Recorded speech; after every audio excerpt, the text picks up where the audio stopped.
ইরানে এই যুদ্ধ কতদিন চলবে? কার কাছে আছে এর সঠিক উত্তর? ইরানের supreme leader Ayatollah Ali Khamenei নিহত হওয়ার পর আমেরিকার প্রেসিডেন্ট ডোনাল্ড ট্রাম্প বলেছিলেন 2 থেকে 3 দিনের মধ্যে এই যুদ্ধ শেষ হয়ে যাবে, কিন্তু এখন বলছেন কয়েক সপ্তাহ লেগে যেতে পারে। আমেরিকা আর ইসরায়েলের নিশ্চয়ই একটা অঙ্ক ছিল। তারা হয়তো ভেবেছিলেন খামেনিকে হত্যা করতে পারলেই চুপসে যাবে ইরান, কিন্তু বাস্তবে সেটা হয়নি। তাহলে এর শেষ কোথায়?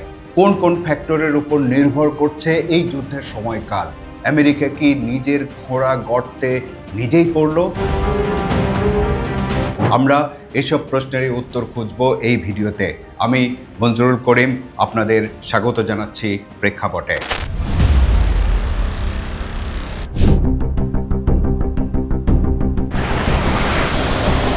ইরানে এই যুদ্ধটা কতদিন চলবে? এই প্রশ্নের উত্তর খোঁজার ধারাবাহিকতায় চলুন প্রথমেই আমরা জানার চেষ্টা করি কেন আমেরিকা এই যুদ্ধে জড়ালো। শনিবার সকাল সকাল প্রেসিডেন্ট ট্রাম্প বললেন তারা ইরানে মিলিটারি স্ট্রাইক শুরু করেছে। এই হামলার উদ্দেশ্য হিসেবে তিনি বললেন ইরানের হুমকি শেষ করা এবং সেখানে ক্ষমতার পরিবর্তন করার কথা। ইরান তাহলে কি হুমকি তৈরি করেছিল?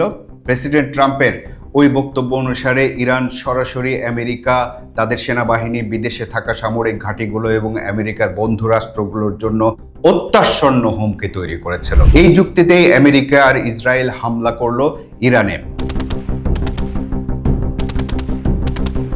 কিন্তু আরও পরে জানা গেল যে ইরান যে আমেরিকাকে প্রথমে আক্রমণ করবে এমন কোনো লক্ষণ পেন্টাগন পায়নি, বরং ট্রাম্পের উপদেষ্টারা জানিয়েছিলেন যে ইরানে আক্রমণটা আমেরিকার জন্য হাই রিস্ক হাই রিওয়ার্ড হামলা হতে যাচ্ছে। এই হাই রিস্ক হাই রিওয়ার্ড নিয়ে যদি কথা বলি তাহলে বেরিয়ে আসবে ইরানে এই যুদ্ধটা কতদিন চলবে। প্রথমেই রিওয়ার্ডের কথায় আসা যাক। আমেরিকা আর ইসরায়েল যে পদ্ধতিতে ইরানকে থামিয়ে দিতে চেয়েছিল, প্রথম ধাক্কাতেই তারা সেটা অর্জন করে ফেলে, অর্থাৎ ইরানের supreme leader Ayatollah Ali Khamenei নিহত হন। খামেনির মৃত্যুর মধ্যে দিয়েই তারা ভেবেছিল কাজ শেষ, এবার যা করার ইরানের জনগণই করবে, কিন্তু বাস্তবে সেটা হয়নি। ইরানের জনগণ এখন পর্যন্ত তাদের বিপ্লবী সরকারকে উৎখাত করেনি। এখানেই শুরু হলো অপারেশনের হাই রিস্ক অংশ। এই রিস্ক বা ঝুঁকির অংশে বলা হয়েছিল ওই এলাকায় আমেরিকার জানমালের ব্যাপক ক্ষয়ক্ষতির আশঙ্কা আছে। জানিয়ে রাখি, এই যুদ্ধে এখন পর্যন্ত মানুষের মৃত্যুর সংখ্যা 600 জন পেরিয়ে গেছে। এর মধ্যে ইরানেই নিহতের সংখ্যা 550 জনের উপর। ইসরায়েলের পক্ষেও নিহত আছে। খোদ আমেরিকার 6 জন সৈন্যের মৃত্যুর খবর পাওয়া গেছে এখন পর্যন্ত। ইরানের তুলনায় এই মৃত্যুর সংখ্যাটাও হয়তো প্রত্যাশা করেনি আমেরিকা। কিন্তু ঝুঁকিটা এখানেই শেষ হলো না। ইরান দমে না গিয়ে চতুর্দিকে আমেরিকার মিত্র দেশগুলোতে থাকা মার্কিন সামরিক ঘাঁটি ও অন্যান্য স্থাপনায় আঘাত হানতে শুরু করলো।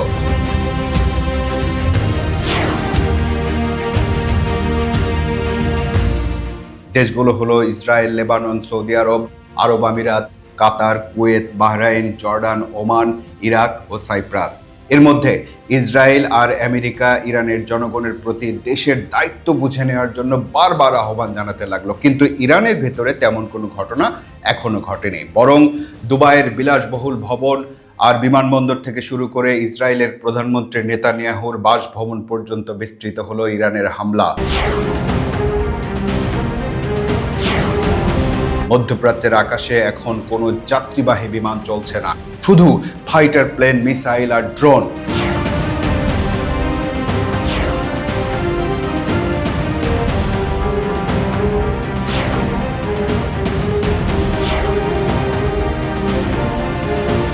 তাহলে কি 2 থেকে 3 দিনের মধ্যে ইরানকে দমিয়ে দেওয়ার পরিকল্পনায় ধাক্কা লাগলো আমেরিকা আর ইসরায়েলের? এবার আবার মুখ খুললেন প্রেসিডেন্ট ট্রাম্প। বললেন ইরানের বিরুদ্ধে শুরু হওয়া সামরিক অভিযান 4 থেকে 5 সপ্তাহ পর্যন্ত স্থায়ী হতে পারে। প্রয়োজনে এই যুদ্ধ আরো দীর্ঘায়িত করার জন্য যুক্তরাষ্ট্র প্রস্তুত রয়েছে। তাহলে কি 2 থেকে 3 দিনের হিসাব থেকে মাসের হিসাবে গড়াতে যাচ্ছে এই যুদ্ধ? যুদ্ধ শুধু দীর্ঘায়িত হওয়ার ঝুঁকি নয়, এই যুদ্ধ সারা বিশ্বব্যাপী আমেরিকার নাগরিকদের জীবনও ঝুঁকির মধ্যে ফেলেছে। সৌদি আরবে সরাসরি মার্কিন দূতাবাসে হামলা চালিয়েছে ইরান। পাকিস্তানে মার্কিন দূতাবাসকে ঘিরে বিক্ষোভে 20 জনের বেশি মানুষের মৃত্যুর পর সে দেশে দূতাবাস বন্ধ করে দিতে হয়েছে। মধ্যপ্রাচ্যের দেশগুলো থেকে মার্কিন নাগরিকদের দ্রুততম সময়ে দেশে ফিরতে নির্দেশ দেওয়া হয়েছে। অন্যদিকে লেবাননে হিজবুল্লাহ, ইয়েমেনে হুতি, গাজায় হামাস এবং ইরাকের শিয়া মিলিশিয়ারাও ইরানের সমর্থনে তৎপর হয়ে উঠেছে। তাহলে কি এখন মনে হচ্ছে আমেরিকা আর ইসরায়েল নিজেদের পাতা ফাঁদে নিজেরাই পা দিয়ে ফেলেছে? মনে কি হচ্ছে যে এটা একটা একমুখী রাস্তা, ফেরার পথ নেই? এবার একটু ভিন্ন অ্যাঙ্গেলে এই যুদ্ধকে দেখা যাক। ইরানের সামরিক শক্তি কতটুকু, কতদিন তারা টিকতে পারবে, ইরানের জনগণই বা কতদিন সহ্য করবে? এ প্রসঙ্গে সাংবাদিক আরিফ মাহমুদের এক ব্যাখ্যা তুলে ধরি আপনাদের সামনে। তিনি বলছেন, 28 ফেব্রুয়ারি শুরু হওয়া মার্কিন ইসরায়েলি হামলায় অনেকটাই দিশেহারা মনে হচ্ছে ইরানকে। আয়াতুল্লাহ খামেনি সহ মারা গেছেন অনেক শীর্ষ নেতা।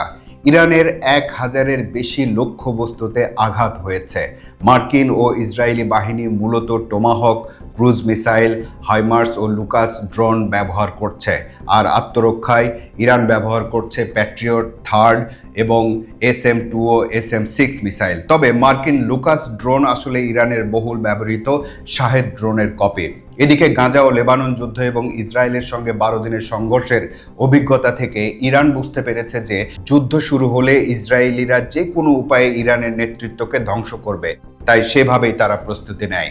আয়াতুল্লাহ খামেনি তার শেষ ভাষণে জনগণকে বলেন, আমার শরীর দুর্বল হয়ে পড়েছে, আমার এখন শুধু সম্মান ছাড়া কিছু নেই, যেটা আপনাদের দেয়া। সেই সম্মান নিয়ে আমি মৃত্যুর মুখোমুখি হতে চাই। তাই খামেনিকে হত্যা করে ইরানকে দুর্বল নয়, বরং ইরানিদের একতাবদ্ধ করার ফাঁদে পা দিয়েছে যুক্তরাষ্ট্র।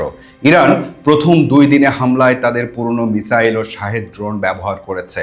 তৃতীয় দিনে দেখা মিলেছে কিছু হাইপারসনিক মিসাইলের। প্রাথমিক লক্ষ্য মধ্যপ্রাচ্য জুড়ে যুক্তরাষ্ট্রের রাডার স্টেশন, কমান্ড সেন্টার, পাশাপাশি শত্রুর এয়ার ডিফেন্স মিসাইলের স্টক শেষ করা।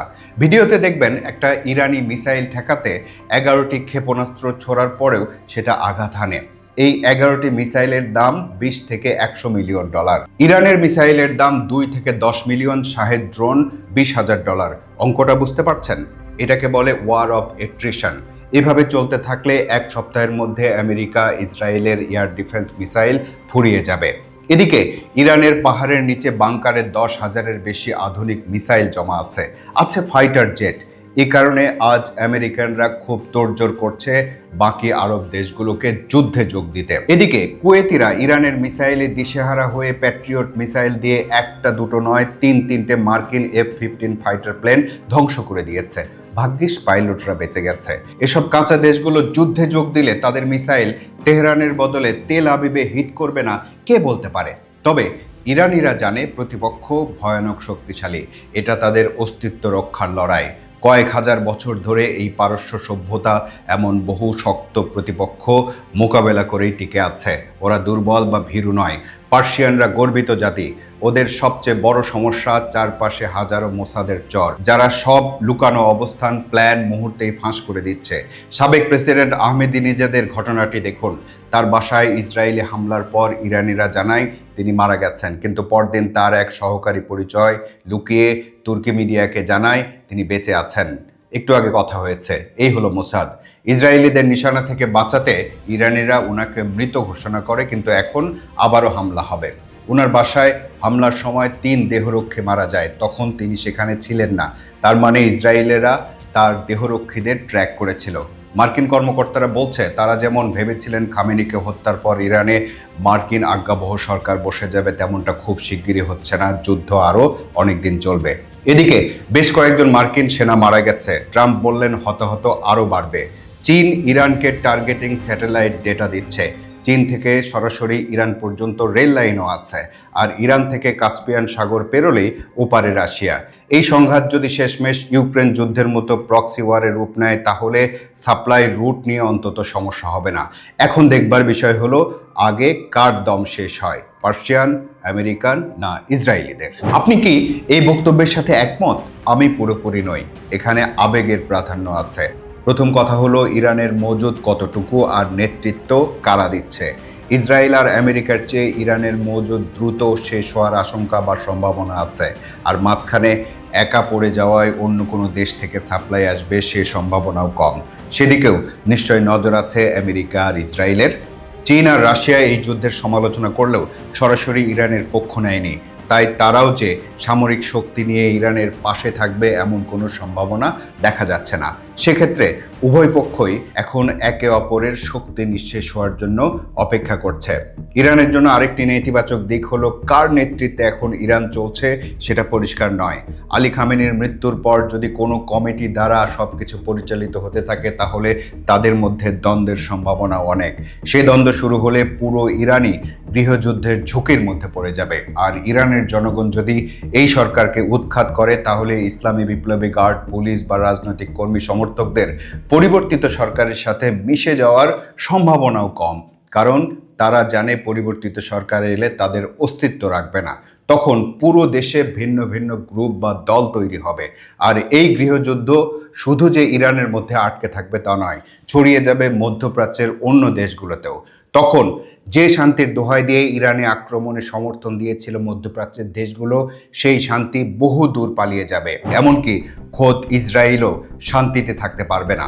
সবশেষ কথা হলো, এই যুদ্ধে কাঙ্ক্ষিত লক্ষ্যে পৌঁছাতে কি ইরানের স্থল বাহিনী নামাবে আমেরিকা আর ইসরায়েল?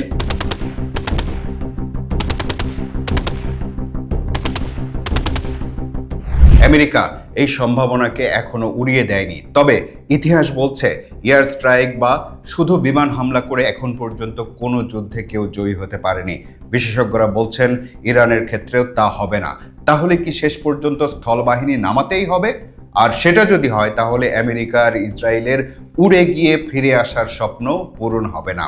এরই মধ্যে মার্কিন সিনেটের ডেমোক্রেটিক লিডার চাক শুমার এই যুদ্ধ সম্পর্কে মন্তব্য করতে গিয়ে বললেন, এটা ট্রাম্পের যুদ্ধ, তার কোনো কৌশল নেই, এটা কিভাবে শেষ হবে সেটাও সে জানে না। তাহলে এই আলোচনা থেকে আমরা কি বুঝলাম? এই যুদ্ধ যদি আনুষ্ঠানিকভাবে শেষও হয় তবুও শেষ হবে না। আপনার ভিন্ন মত থাকলে নির্দ্বিধায় মন্তব্য করে জানান।